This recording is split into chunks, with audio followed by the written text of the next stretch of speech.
তরিকুল ভাই, কি ভাই আজকে বলেন? একটা গাড়ি নিয়ে আসছি ভাইয়া। 100 গাড়ি দেখলে আমার এই গাড়িটা ইয়া দেখলে দেখার পরে আমার গাড়িটা দামাদামি করে নিতে হবে ইনশাআল্লাহ।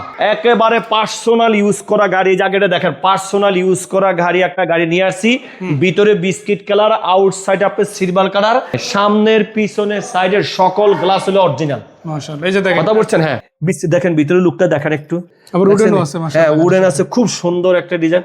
আমি একটু ওইদিকে আসি, জায়গা কম তো। দেখেন দেখেন জুড়িটা দেখেন, দেখেন জুড়িটা দেখছেন, এখনো 100 জুড়ি।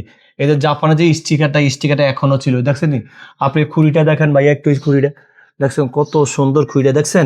এরপর আপনি উপরেটা দেখেন একটু, উপরে যে মনে করেন এই যে ঝুড়িটা দেখছেন, কত সুন্দর। আপনি ঝুড়িটা দেখছেন, একদম অরিজিনাল। হ্যাঁ, চুল পরিমাণ কোনো আঘাত নাই। এবং এই যে পিছনও কিন্তু অরিজিনাল গ্লাস ভাইয়া, চুল পরিমাণ গাড়িতে কোনো আঘাত নাই। যদি আঘাত যদি কোনো ভাই দেখাইতে পারে গাড়ি ফ্রি। হ্যাঁ, এটা পার্সোনাল ইউজ কার গাড়ি। কথা বুঝছেন? আমি দেখাই ভাইজানকে, জুড়িটা দেখেন, দেখছেন এখনো 100 জুড়ি। এবার এই সাইডটা দেখেন ভাইয়া, জুড়িটা দেখছেন কত সুন্দর ভাবে জুড়িটা। হ্যাঁ, সেটা সিএনজি করা আছে, পেপারস তো এটা সিএনজি করা, একবারে নাবানা থেকে 60 লিটার ভাইয়া, নাবানা থেকে 60 লিটার সিএনজি করা। সিএনজি এবং তেলে গ্যাসে দোনোভাবেই চলে ভাইয়া। 5 মডেল গাড়ি, 9 registration, papers complete, smart card মালিক।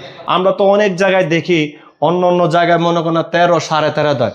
আমি ওরকম দিব না ভাইয়া, আজকে কত তাইলে? আমি একেবারে 12.5 দিব। 12.5? হ্যাঁ, 12.5। সো দেখেন, গাড়ি কিন্তু আপনাদের জন্য রেডি আছে। আর এটা যে হাউসের গাড়ি, সেটা আসলে পার্কিং এ দেখেই বুঝে বলছেন। এখানে কিন্তু আরো অনেকের গাড়ি আছে, তার মধ্যে ভাইয়ের গাড়িও আছে। নিজের হাউসে রেখে গাড়ি বিক্রি করে। তো যারা নিতে চায় অবশ্যই আসবেন, দেখবেন, পছন্দ হলে কিনে নেবেন। জি, সেই পর্যন্ত ভাই আরেকবার লোকেশনটা বলে দিই, কোথায় আসতে হবে। এটা হলো ঢাকা মোহাম্মদপুর শিয়া মসজিদের মোড়ে আইসা Nabodoy lower gate Mohammadia Homes. আর একটা কল দিয়ে অবশ্যই আসবেন। আমার যেই কন্ট্যাক্ট নাম্বার দেওয়া থাকবে, 2টা নাম্বার, উনি ওই নাম্বারে আমার কল দিয়ে আসলে আমরা রিসিভ করবো, কোনো সমস্যা নেই। সো ধন্যবাদ ভাই, এত সুন্দর একটা এক্সকরোলা সিরিজের গাড়ি দেখানোর জন্য। আর দর্শকদের ধন্যবাদ সাথে থাকার জন্য। বিদায় নিচ্ছি, ভালো থাকবেন। ওকে, আসসালামু আলাইকুম রহমতুল্লাহি ওয়া বারাকাতুহু।